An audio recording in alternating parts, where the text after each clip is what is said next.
everybody, and welcome to episode 388 of the All You Can Hear podcast. My name is Wenzel, and joining me today is my other protagonist. Fuck the Oscars! Colt. Oh, yeah, that's a reference to Joseph Fares, but also, fuck you. You making me watch this shitty-ass movie? Bitch. Yeah, we completely forgot to talk about how Tanner and Colt lost the Oscars predictions. I was so, oh man, it was like ecstasy. I was feeling so powerful when I saw that I won. I won by so many points. It was so good. I was like, damn. But Amelia Perez still won a lot of awards, so actually, I still won by a lot in my heart. You still lost, so you have to watch it now. Then why did it win so many awards?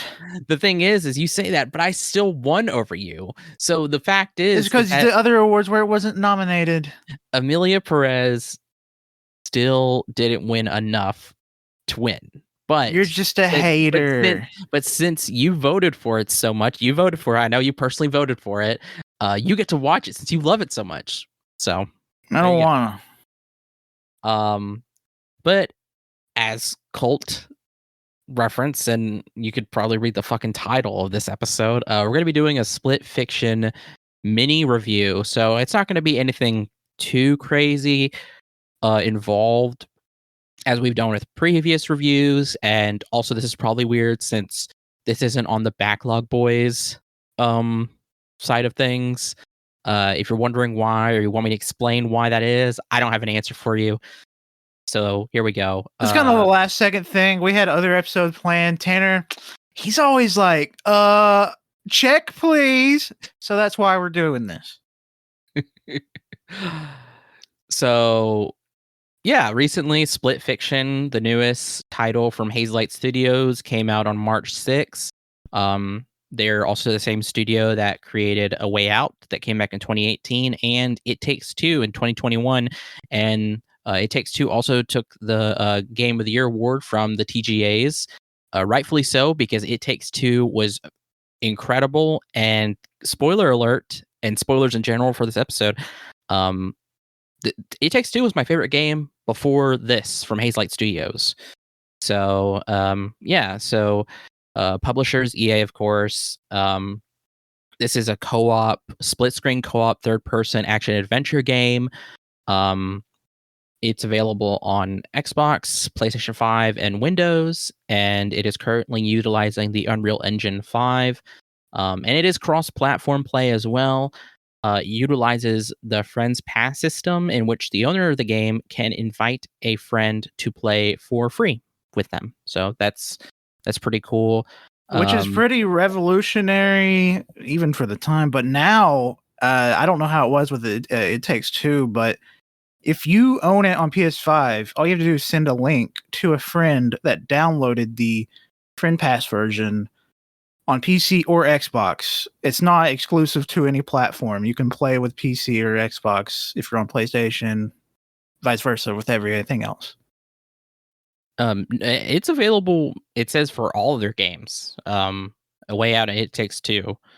I didn't know if it was cross-platform. Oh, I don't know about that, but I mean, still, the Friends Pass system is pretty crazy. Kind of a fun fact too, Joseph Fares also he's the director for this game and one of the writers, but he was also he worked on the Brothers game, for those who don't know, A Tale of Two Sons, and that was for another studio, and then he came on to make Hazelight Studios, which is why that game and these games are so similar. I just wanted to put that out there, but yeah. I remember I saw an article recently from someone asking Joseph if, do you ever plan on making a single player game? And he says, maybe, but no plans. I mean, he's not going to say no because money. But there's a lot of people that are mad that they're exclusively making co-op games because a lot of people don't have friends, apparently. I was about to say, I was like, that's kind of sad. I guess because people don't have friends. And like the thing is too is like, you don't have to have a partner or be in a relationship or anything. Just have a friend, I don't know. So I mean, whatever. Um but yeah, I don't know. I prefer he makes co-op games because nobody makes co-op games really, but they do, and they do it insanely well. Yeah, I can't really say I would want some like what am I trying to say? Um no, nobody else does it like Hazelight Studios. Like I can't imagine them doing anything else. If they just made co-op games, especially like this, with what they've been doing, the way they do it and everything, I mean they're fucking they're top tier. They're like they really go above and beyond to make these experiences. And honestly, I wouldn't want them to make anything else. And with It Takes Two and now this, I can't imagine them going to strictly single player just because of how innovative this was. But something I also wanted to bring up too about development because um this is one of the reasons why this game is so freaking crazy for us is there later in the game, like the whole game is making so many references to pop culture, um to genres, to gameplay, but To real later life. to real life.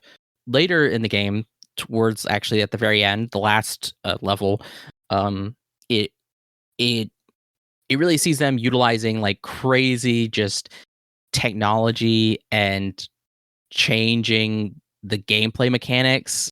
That like when we say like this sets it apart, Hazelight Studios sets themselves apart from any other game studio or any other game in history, as far as I know. Like it is legitimate. But one of the things that Ferris wrote, that one of the biggest challenges developing a game with diverse gameplay mechanics was to ensure that each mechanic was fully polished. While a gameplay sequence utilizing a certain gameplay mechanic may only last for several minutes, the team had to work on them for months to ensure its controls were sufficiently intuitive.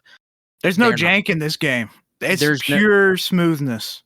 It is sure there are some things you might come across, but that's also because if you're doing something in a weird way that wasn't meant to be done, like, you're going out of the bounds of the game or something, then sure, something happens. But for the most part, it is super smooth. The controls are responsive. Um, Again, there were some things here and there, but that doesn't really matter. Um, like there's no bluffing when they say like everything is polished. It is a I mean, I'm probably like it is a perfectly polished game. It is so crazy. Yeah, we're glazing. We're busting in our glaze and we're spreading the glaze. Like If you can't tell, this is going to be a very strong contender for Game of the Year, not just for us, but for the Game Awards. I can definitely see that.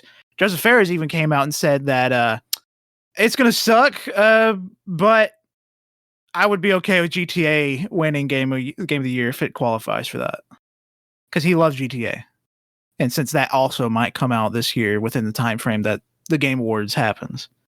it is crazy with everything coming out this year how stuff like that is going to look.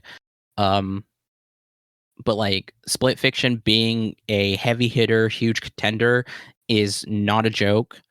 Um, but I guess to kind of stop glazing so much and to go into the plot, I don't care. I don't know why I said that. If something's good, and this is good. This is great.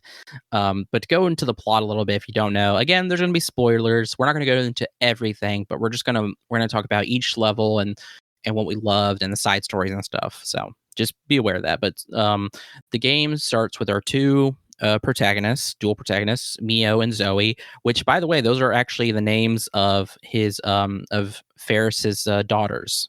So he named them. Ah, Yeah, he named after his daughters. I remember him Um, saying that. It was one of the events that they showed it off at. yeah, yeah. God. Oh, and I don't know if I said this game was first announced, by the way, at the TGAs.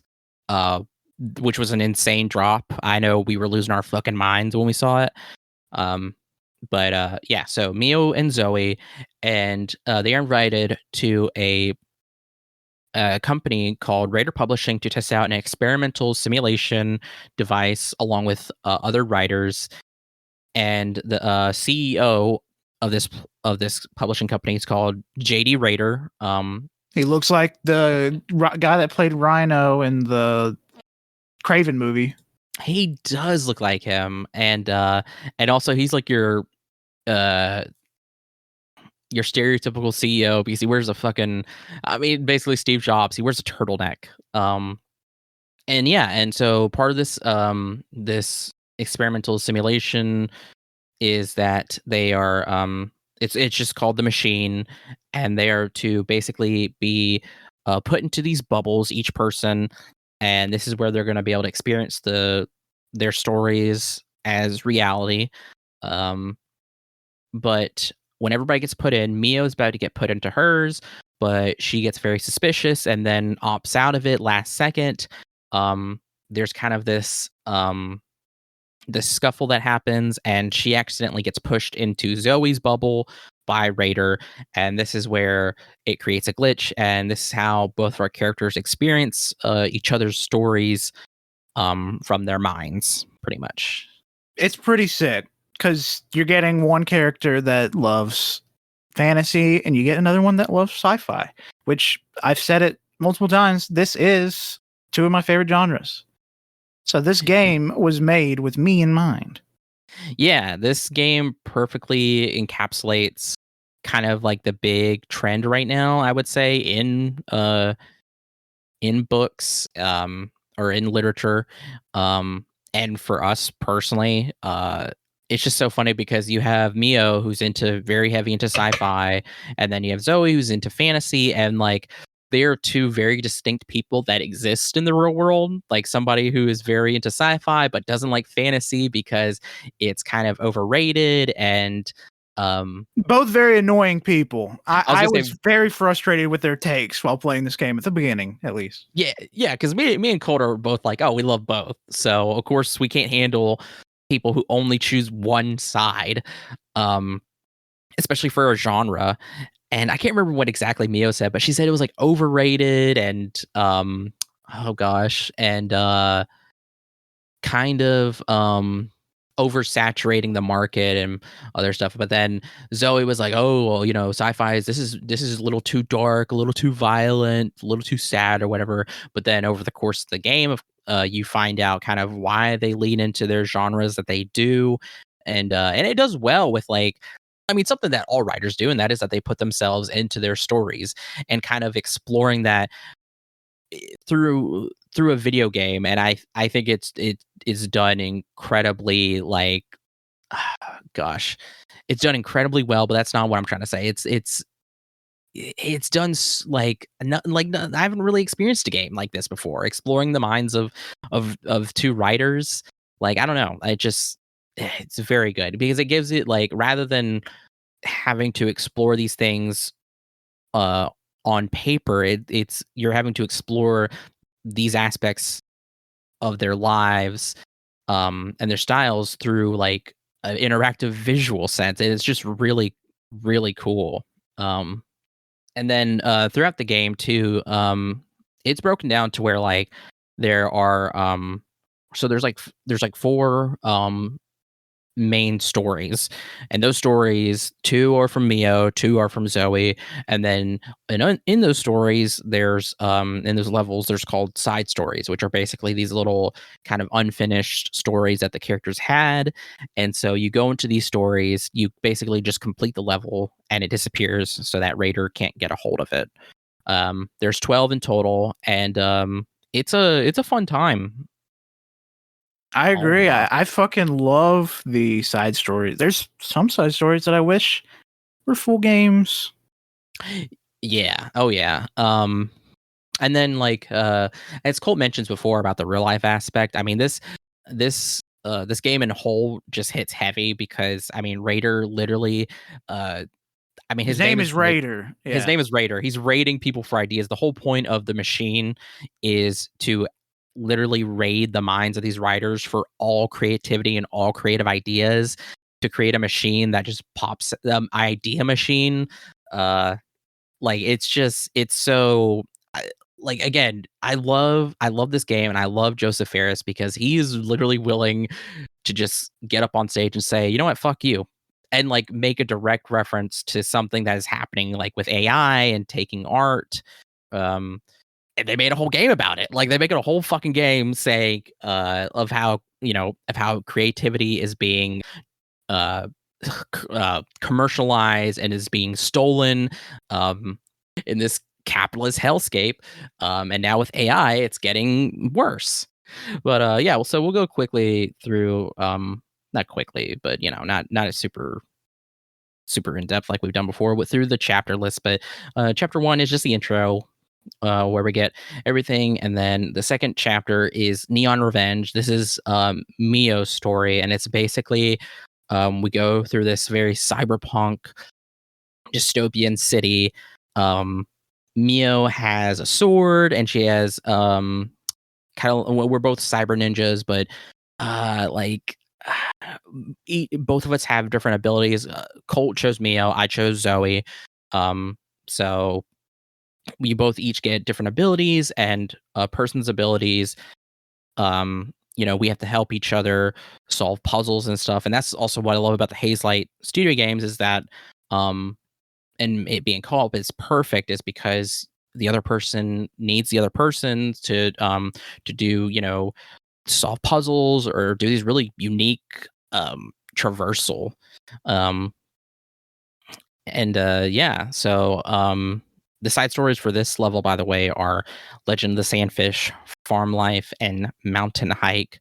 But throughout this story, we're going through the city, and basically we have to take down the boss of the SRI, which at first we were sitting there and like there's a bunch of references to real life, problems. Like there's a there's a parking attendant who is who keeps trying to kill us because we have unpaid parking tickets, which is, a reference to Mio's struggle with financial trouble and also too with parking tickets, which I agree, fuck parking tickets. Um and then throughout the game though, whenever the leader of the SRI talks, I'm like, she sounds like, who is this? I was like, this sounds like a landlady or something. But then it did occur to me till the very end. I was like, what does SRI spell backwards? The IRS. I was like, I feel so fucking stupid. And it's so funny because when Zoe tries to talk to Mia about like, writers put stuff in their stories. Are you sure there's something you're not telling? And she's like, nope, no, it's just a straight story. Like there's nothing in it. It's just like, really, girl. um, it was crazy fun though. Yeah, it was. The whole since I was the ninja with the sword, Mio, I could control gravity, so whatever I threw my sword at, I would stick to it. It would be fucking it fucked with me. It really did for the first little half of this chapter because I was thinking I was on the same plane as Wenzel, but no, I was not. It also doesn't help that you see both screens at the same time, but you get used to it. Yeah, and honestly, like you need to see both screens, which I think is also really just innovative because if you're not seeing both screens, then it might hurt you because if you're doing something wrong or your friends doing something wrong, then you can look at each other's screens to correct or to figure out like how to handle a puzzle or something. So it's very helpful. My character Zoe, her ability was like I could grab stuff and throw it or use it as a weapon. It was pretty sick. Just a great Let's just time. say there's multiple moments, not just this chapter, where we forgot you could wall run, and we just kept dying over and over again because we forgot you could wall run. Yeah. Yeah. It was very funny every time we'd fuck up because our character just explodes when they die. Um but my I wanted to quickly get it out because it was my favorite moment of the whole thing. It had me and Colt crying screaming and laughing because it was so funny. But there's a part in there where we're in a bike chase, which was really, really cool, by the way. We're in a bike chase and the bike is going to blow up. So Mio, Colt's character, hands me the phone and it's like, you have to disable the bomb. And it's just like, okay. And it puts me, it, it does a freaking Turing test on an iPhone. And it's so funny because it's like, it is so tedious because you have to angle it in game to look at your face to scan face recognition. Then you have to there's a part in there where you have to check off all the boxes, but then it says no, you have to read the terms and agreement. So you have to go through each terms and agreement. You could just tap it to go through. But it's so frustrating. And then there's like a random like call, so you have to like you have to hang up on it, and then but then there's also the test to see if you're a robot, so you have to click all the images. Once you learn it though, you can get it done pretty quickly because it is a trophy. And then finally the last part of it is where you have to type in the code, but like it autocorrects, so you have to go back and type in the code, but you have to make sure you put in the space. It was so fucking funny because we're screaming as we're trying to figure this out. It is like it is easily my favorite. One of my this game is so good, but it's like I would say one of, if not the favorite moment, because it was so funny. And you don't have to complete the test or fail it. It's an either or situation, but you do get in a trophy or slash achievement if you do complete it. And we did that after we finished the game. And let's just say it was the hardest one to fucking get in the game. Okay. Because Wenzel had to do the Turing test and I had to drive. And watching Wenzel struggle was like, damn, Wenzel, what the fuck's up, bro? What's good? Fuck you. because every time we did it like 5 or 6 times, I think. And it's so frustrating because it was like legitimately it was so realistic. But the thing is though, I say that it would be not nearly as difficult if it wasn't, if I did it in real life. But since I'm having to use the sticks to do it on a controller, it was way more difficult. Yeah. So, but I eventually got it. I got it with like 20 seconds to spare too, because you have like a full minute. You have to do it in a minute. God, it stressed me the fuck out. It was so stressful, but we got it. It's worth it. Because yeah, it's not required, but if you want to get the platinum, which by the way, we did get the platinum trophy, we went back and got everything. So that was also very satisfying. But yeah, and then the side stories too. One of the first side story is Legend of the Sandfish, and that is where basically there's a bunch of sand sharks and we ride them at some point. It's an unfinished idea, so really you just make it into the level and nothing really crazy happens. It's a nice introduction to side stories, but yeah, it's Yeah. Next one, and it's spoiler, it's my favorite out of all the side stories. It's Farm Life, and Farm Life is where you get to be pigs. Colt got to be a pig that farts rainbows, and I got to be John Carpenter's The Thing. Yep, he was a spring and I was a farting piggy. Yep.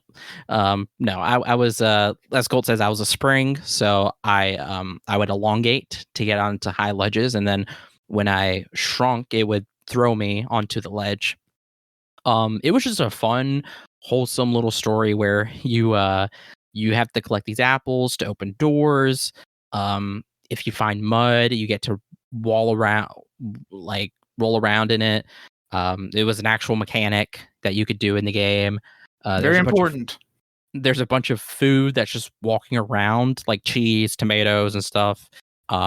There's a giant pig you can like headbutt, and it does a big fart. Yep, it's pretty disgusting. There's poop. That's not a bit either. There's little poop everywhere.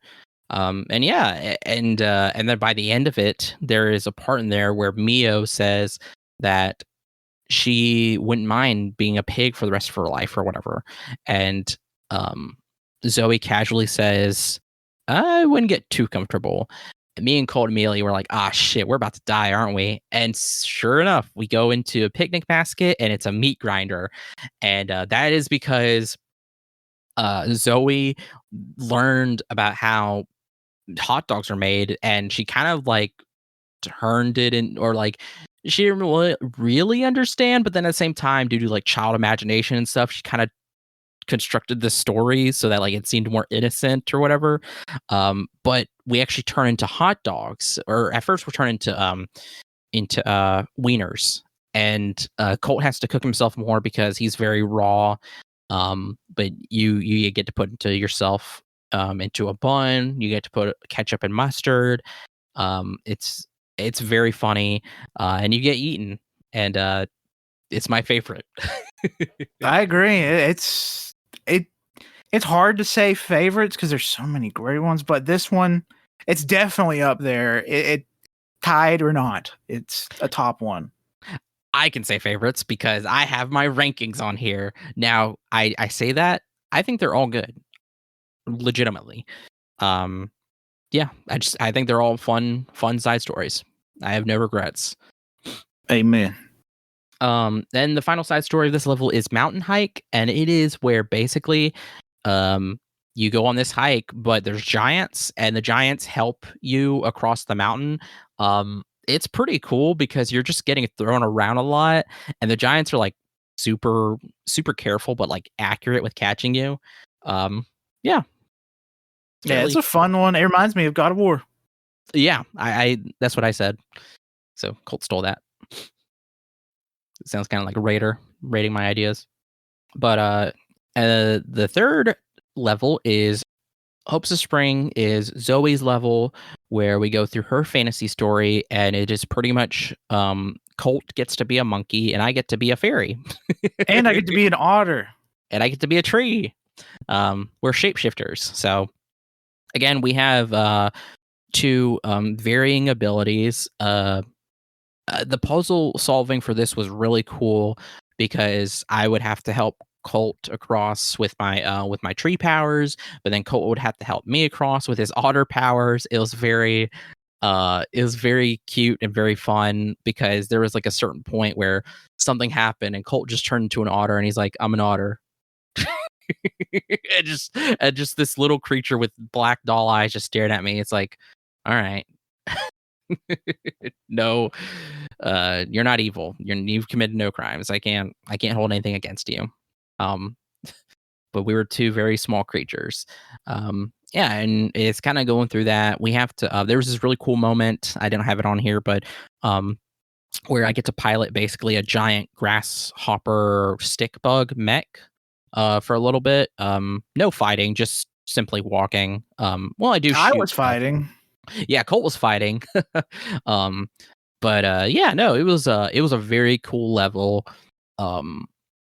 Basically, we just have to get through the end to defeat the Ice King. The Ice King is actually a small cat that is based off of Zoe's experience with this neighborhood cat that that she considered was evil. And my favorite moment though from this was It Takes Three to Tango, which is basically you meet the Monkey King, who is basically Elvis.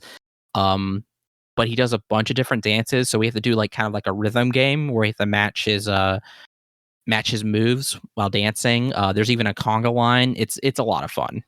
Yeah, it's a lot of fun. Like you said, I enjoy doing my little dance for the Monkey King.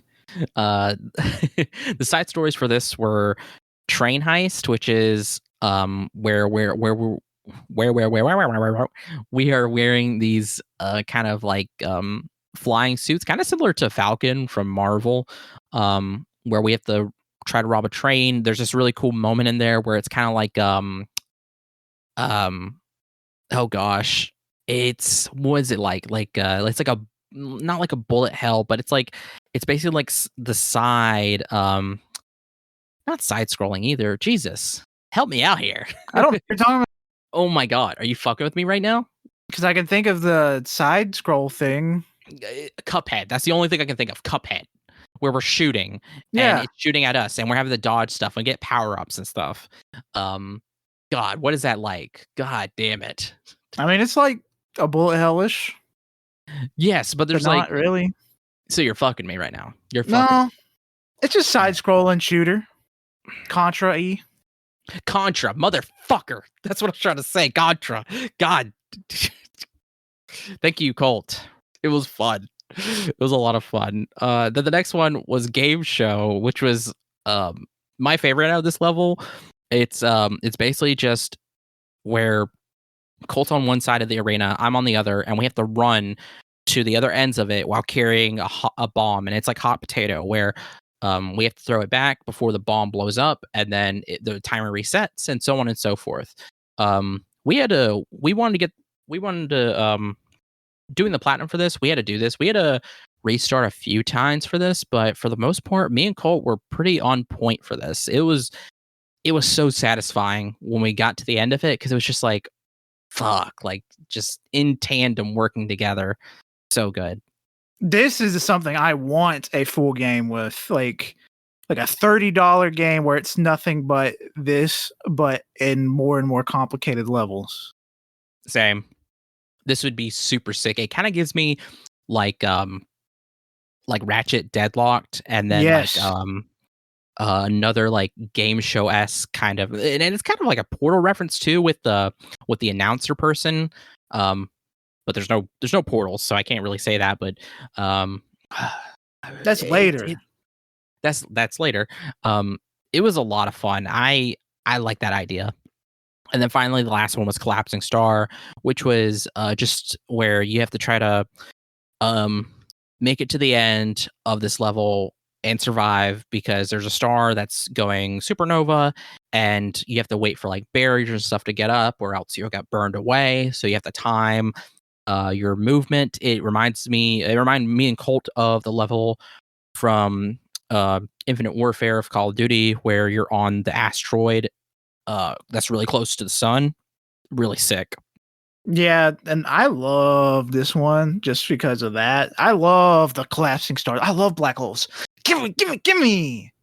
Spoiler alert. It turns into a black hole. No, it turns into a red dwarf, then it's black. I think it just turns into a black hole at the end. Yeah, there's like a transformation. There's a midpoint where it's from a sun to something dwarf, then black hole. No, I know what you're talking about. Hold on. Let's make ourselves sound smart. Let me look this up. Oh my gosh. I'll edit it. It's okay. It turns into a big butthole in the sky after it's done. Interesting. What? The one just opened up in real life? We're gone? Okay. So I looked it up because I was curious about this. So from what I'm looking at, it depends on the star. So a medium-sized star will turn into a red giant, then it can turn into a planetary nebula, then it turns into a white dwarf. A giant star can turn into a red-blue supergiant, then there's a supernova, then it can turn into a neutron star, or it can turn into a black hole. Damn, like Pokemon. Kind of.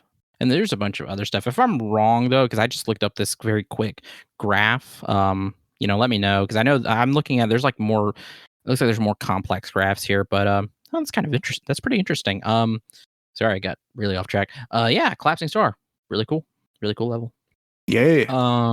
Yeah, and then the fourth level is Final Dawn.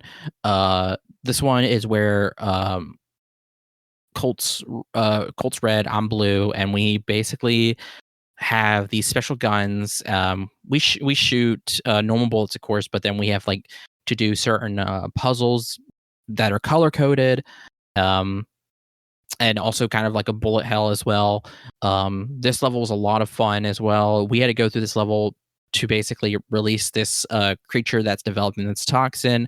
This is in reference to a personal thing happening in Mio's life with her father, because her father's in the hospital, and it's in the creature, this octopus like creature is kind of a reference to that being hooked up to all this machinery, being trapped and dying, and it's like having to release him. So it's like that. My favorite moment in here was Soaring Desperados, which was at the very end when we're on jet skis, pretty much. Then there's a portal reference, which was really cool. Like there's an Easter egg, but then there's like legitimate like levels with portals. And then just all the gun puzzles. I thought all the gun puzzles were pretty fun. Yeah. No, this is a It great made me time. want a side scroller that was also co-op. Yeah, I was gonna say like a side scroll like this with like guns and like puzzles, I would really much enjoy. Just a lot of ideas in here that I kind of want to be more explored. The side stories for this were and I'm trying to think. I don't know if I said this. Side stories. So every time you're in a side story for the character, like Mio, or sorry, the main story, Mio, the side stories will always be the other characters, like Zoe. So for this one, all the side stories were Zoe, and then so on and so forth. The kites, which was basically just a race where we were using kites. Pretty simple, but pretty fun still. There, I did. You cut out. I won. Yes, Colt did win. It was very funny too because Zoe was very clearly competitive. Because she got she would get very angry when she lost. The next one was Moon Market, which was very fun. It was like this kind of like kind of a kind of a Harry Potter Nightmare Before Christmas, Halloween Town-ish. Very Disney, yeah, whimsical. Very big fan very of this whimsical. one. You have to find these cats, these spirit cats. There's a Baba Yaga house. The market has a bunch of like different things. So like you can drink a potion that turns into different objects. Mole people. There's mole people. There's a wand. There's balloons. You can steal from a kid. You can give him a balloon too, but he starts floating. But then if you take the balloon, he starts crying. It's pretty sad. It's a lot of fun. Yeah, and my favorite thing about it was, of course, the potions. Also, the Dark Souls Easter egg. I thought that was, or Elden Ring Easter egg. No, that Dark Souls. Yeah, but they had the little dude. Yeah, Dark Souls. Yeah. This is Dark Souls. The Elden Ring Easter egg doesn't come in until later. Yeah. We just talked about this. All right, punish me. Get my balls. Next one is Notebook. Notebook was really cool because it was just basically a side scroller that was drawn, kind of like that one kind of in the same vein as another game. I think it was on the DS or 3DS where like Scribblenauts. Or Scribblenauts, yeah. Kind of like that, but more the characters felt more on realism. So I guess drawn to life. There's been several games like this. It was still really cool. I always love hand drawn, like bare bones sketch stuff like this. Yeah, it was really cool. I turned into a horse. Colt does turn into a horse. There's like also too. Zoe does not know how to draw a person riding a horse. That's what I found really funny because she just drew herself standing on the horse rather than riding it. And as like you go through it, the story changes because she's like rewriting the idea. There's a point in there where you're fighting a boss and you get to choose between a demon, a crab, or a goose, or no, a duck. We chose a duck, but then it's like, no, it's not a good idea. Choose again. So we choose a crab. I was hoping we'd get through all three choices, but you don't. Yeah, no, it was a lot of fun. And then finally, out of these 4 main missions, we get to the 5th mission, which is Rise of the Dragon Realm. This is Zoe's idea. This one is pretty much we get dragons. We have to raise them up pretty much until they're big enough for us to ride around and use. You saw this in the gameplay trailer from the TGA. This is the one that Wenzel was like, "Where's my dragon? Where's my dragon?" He's been waiting for this one the entire game. I mean, what can I say? I love dragons. I mean, I was getting really hyped for it. So yeah. It was awesome. Of course, the 2 dragons have different abilities. Colt's dragon would let him glide and shoot like acid.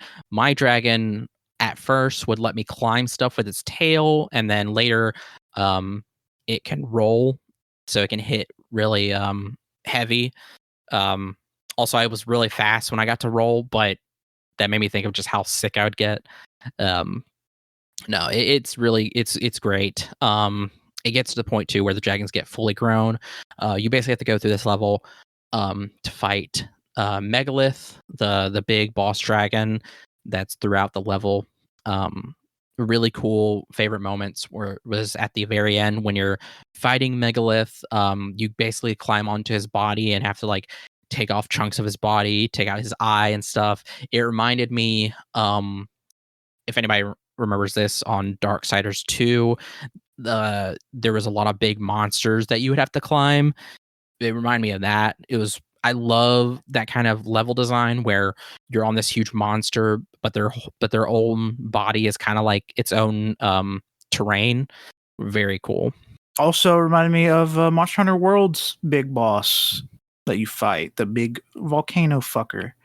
Also, God of War, the way Kratos crawls around on people and just stabs them. Oh, I forget Kratos fought so many giant enemies. Yeah, God of War as well. Side stories for this were the Slopes of War, which was another race, but instead it was kind of snowboarding. Yep, it was just like SSX on the classic PlayStation 2 and whatnot. It was really sick. It was probably my favorite. It was my favorite race out of that one. Between the kite and that one. I won barely. Colt won barely though. It was really close. The next one was Space Escape, which was just you had to try to get to an escape pod and go through 0G. It was pretty simple, nothing too crazy. And then the final one, which is the final side story, is Birthday Cake. My second favorite. This one, like, I hold it like neck and neck with Farm Life. That's fair. I mean, I say second. It's neck and neck too, because you play as two teeth with googly eyes and toothpaste hair, and it's just this kind of crazy child's like sugar rush dream of just candy and stuff. But then it gets horrifying towards the end because it's from Mio's memory of having to go to the dentist after her birthday because the cavity she had, and the dentist is like this maniacal evil robot, and it was so fun fighting him. It was so good. Kind of reminds me of like Little Nightmares, Elo Milo, kind of with the cuteness. It was really cool. Yeah, I didn't realize we were teeth till halfway through. I thought we were marshmallows. Yeah, whenever we were going through, I was like, man, we have like toothpaste hair. What is up with that? Because I was like, we're food. But that's when I realized, like, oh no, we're teeth because she got cavities. It was so good, so freaking good. Yeah, this whole level was incredible. I should say too. Just great, and then like also too like emotionally, writing wise, it was fantastic. I won't say what it is, but go play it for yourself.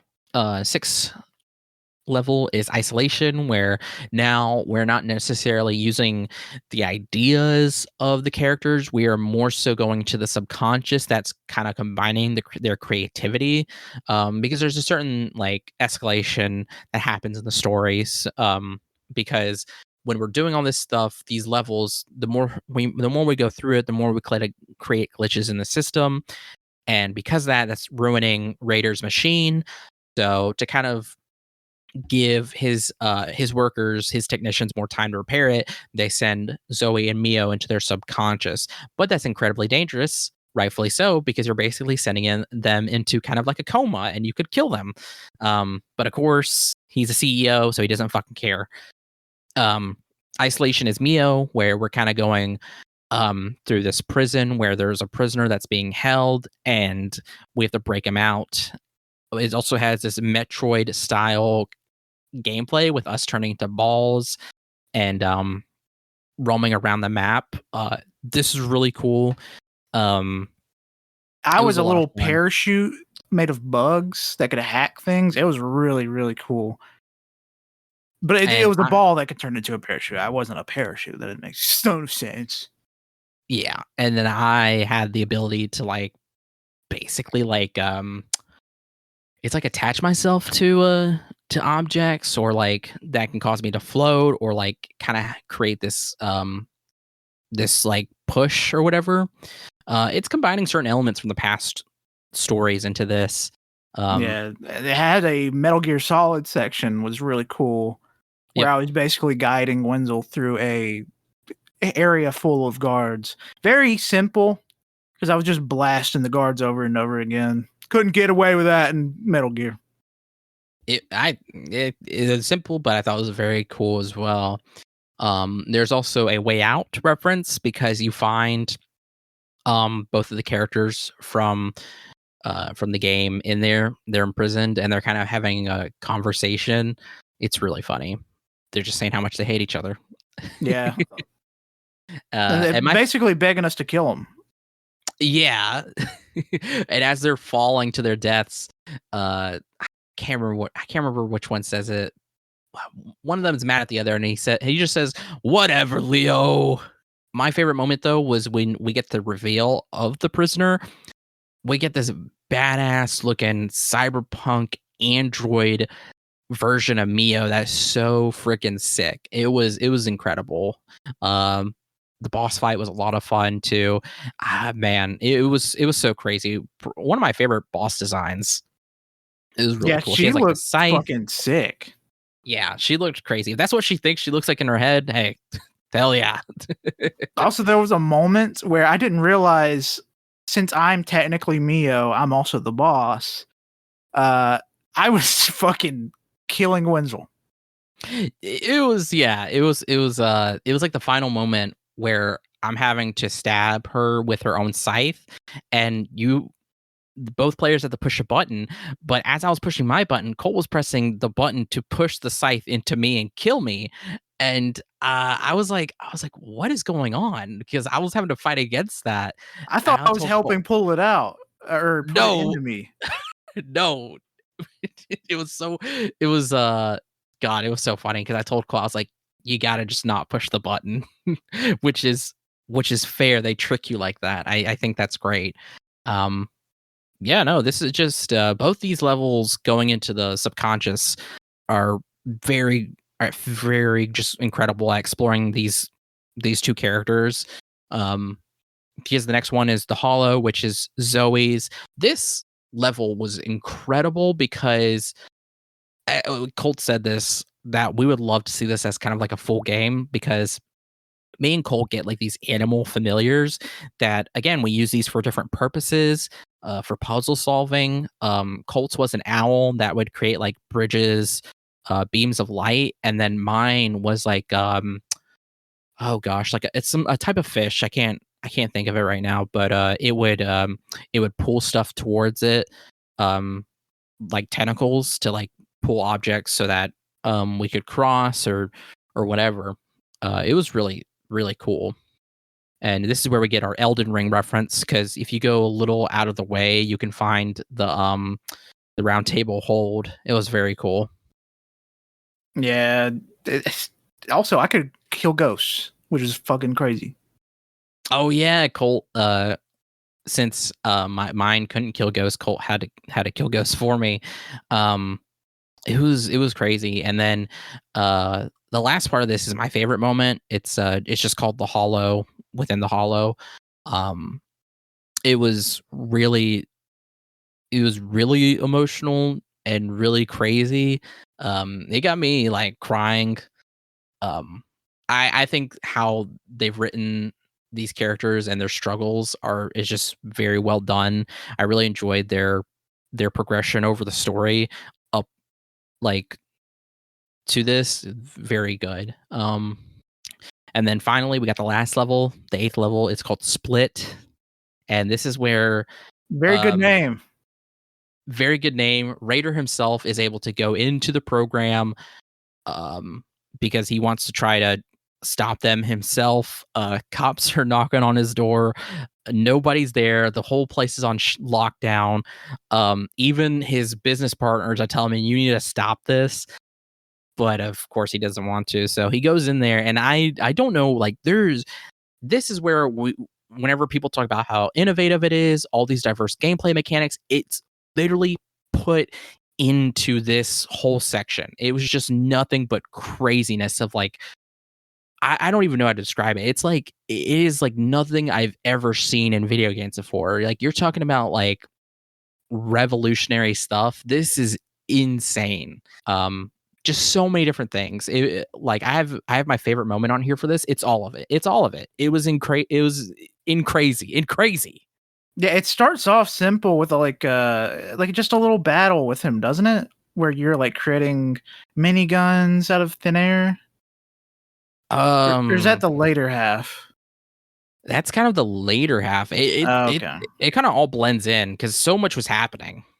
But the big shit was basically we were both in our own genres, but in the same world. But visually, I saw sci-fi on my side of the screen, and Wenzel saw fantasy stuff. But also, where Wenzel saw water in his world, I saw a giant pit to death, and I would die if I jumped in it. But if he jumped in it, he would swim. It was, I don't know how they got the tech to do that, but that shit is insane. I've never seen anything like it.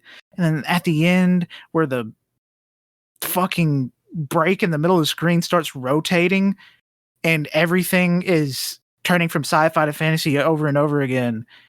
God, it was just insane and very, very unique to this experience. It very much reminded me of when the new Ratchet and Clank game came out for PS5 to show that portal technology. This is that, but pushing it way further. Oh yeah. Like, it is crazy. And I think you were right. I think the very beginning was the miniguns, but then when we think we've defeated him, he turns it into that shit where, as Colt says, we would be there's a part in there where we're sliding down a slope. For Colt, it's a highway. For me, it's a slope. And he would have to cross over into my world to avoid obstacles, or I had to cross over into his. And at first, I was like, "Oh my god, this is so crazy!" But I bet it's so simple because I'm like, it's literally just it's probably tricking us by putting just a line in the middle of the screen, and then like in it, it would probably be just a normal 3D world, just just half of it is this, half of it is that. And maybe I'm right, but then later when we get to that stuff with like Colt said, like in his world it was a platform, in my world it's water. I'm like, there's no freaking way because again, it sounds simple, but when you see it, it's not like simple as like, oh, there's going to be water over here in this area and then there's a platform in this, because with how we were moving, we were able to cross over into our worlds. And then with like these weird shapes, I was just like, there's no way it's that simple. There's no freaking way. It was so crazy. And then as Colt said, there's like these there's this part in there where we're also having to control each other on like game screens where Colt's on a TV and I'm having to smash the TV, but then I'm in a game console and Colt's having to like control the console while trying to direct me. Oh god. And then as we're teleporting to the different worlds, Raider himself taking bosses from our ideas and using them against us. It was nothing I've ever seen before. It was awesome. But yeah, that's really the end of it. I mean, we end up defeating him. And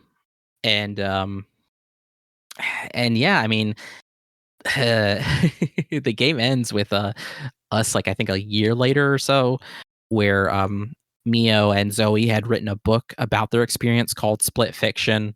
And yeah, that's really just how it ends. It's a nice solid ending to kind of wrap everything up. They do just walk out of that place as soon as they're out of the machine. They're like, I'm not going to wait for the police. I'm not giving a statement. Yeah. So Raider is back at work. No charges.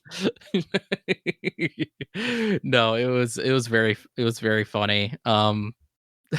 So casual, and like all of like the police are in there. The people, the writers, the other writers who were there were still in their bubbles and they got out, but it's just like, all right, no, They you knew guys none of that was happening. You guys need to stay. We need to know what happened. Man, I mean, there's no, like I said, this is a short review. Like, there's nothing more I can say like about this game. Because it was fantastic. It picks everything that that interests me, but also too, it's like another Hazelight experience that somehow they were able to top It Takes Two to be something that is honestly perfectly catered towards me. Like, no lie, Split Fiction at this moment is my game of the year. It is one of my top 10 games of all time. It is a must play game. Um, it is a 10 out of 10. And I just think that's fucking awesome because it's one of those experiences that is not only like unique and stuff, but it's also unique for the fact that like I get to play it with a friend, you know? Like one of my like I don't know, just the thought of that. It's like one of my top 10 experiences, one of my top 10 games, and it's one I got to experience completely and thoroughly with one of my closest friends. Like that's insane. I agree. It's a game of the year right now for me. The thing is, Monster Hunter was my game of the year like for 2 weeks after it came out, and then this came out, and that completely changed in 2 days. Oh yeah, we also played it within. It took us a total 14 12 hours. hours. Oh, 12 to 14. I would say Somewhere in there. Somewhere in there, because I remember we played for 6 hours on release. Then we played another 6 hours. There was like 30 minutes or so where I know we took a break, but then we spent another hour to get all the trophies. So it's somewhere between 12 to 14. Yeah. Worth it. Fucking worth it. Just phenomenal. Yeah. It's gonna suck waiting for the next Hazelight game. I know. I'm like, I've. I don't know. I don't. Whatever they do though, I'm excited. I'm hyped.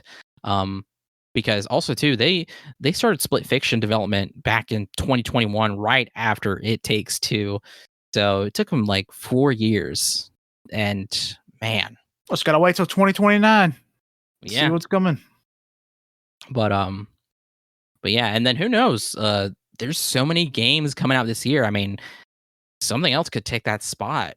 But I mean, for right Death now, Stranding's coming, so it's highly likely that's taking my. Death Stranding 2 is coming. You fucker! God damn it. Okay. All right, but thank you for listening to this mini review of Split Fiction from us at the All You Can Hear podcast. You can find us on SoundCloud, Spotify, Apple Podcasts, Overcast, and YouTube. Give us a like, rating, subscribe, give us feedback. We really appreciate it. Follow us on Bluesky at aychpodcast.bsky.social. Follow us on TikTok at AYCH Podcast.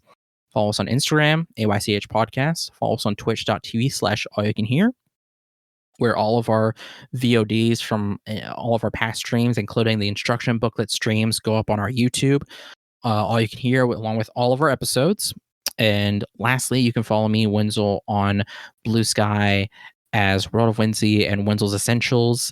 And my link tree has links for everything, including my Goodreads, Letterboxd, and music board. And my name is Colt. Follow me on Bluesky at ColtD99. And also look up Wudwuds. Wudwuds from Monster Hunter Wilds. Those little dudes are crazy.